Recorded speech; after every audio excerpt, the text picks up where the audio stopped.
Yet, underneath all of this growth, all of this tourism, all of this economic expansion, there is a crisis. Orlando has been ranked the worst affordable housing market in the United States. Not one of the worst. The worst. For every 100 extremely low-income families in the Orlando region, there are just 13 affordable rental units available. Workers who serve food at the theme parks, who clean the hotel rooms, who park the cars and run the gift shops, many of them cannot afford to live near where they work. The average weekly wage in the Orlando area is 13.7% below the national average. To comfortably afford a one-bedroom apartment in the Orlando metro, a worker needs to earn at least $31.50 per hour. The minimum wage at the time of that study was far lower than that. A city of 75 million annual visitors, generating $93 billion in tourism-related economic impact every single year, with a workforce that cannot afford rent. This is the central contradiction of modern Orlando, and it is made more complicated by the fact that the political battles over who controls this city have never really ended.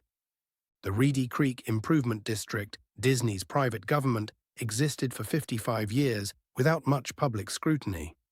Then, in 2022, Disney's then CEO publicly criticized Florida's controversial education bill that critics called the Don't Say Gay law. Governor Ron DeSantis responded by signing legislation to dissolve the Reedy Creek District and replace its board with one he appointed himself. The fight that followed was extraordinary.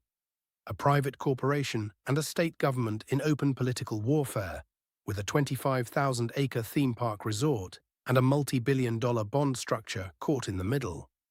The new board approved a scathing report accusing the old Reedy Creek district of corruption, bribery, and deception, claiming Disney had used a public governmental structure exclusively for its own benefit, and that state taxpayers had been shortchanged by more than $130 million in unpaid transportation impact fees.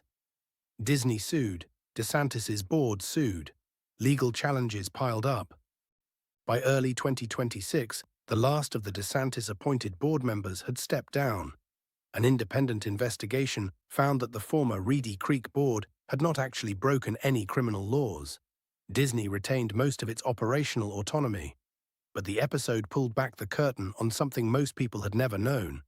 For more than half a century, one of the most visited places on Earth had been governed by the company that owned it, with very little oversight and enormous financial advantages. It also revealed something about Orlando's future that is impossible to ignore.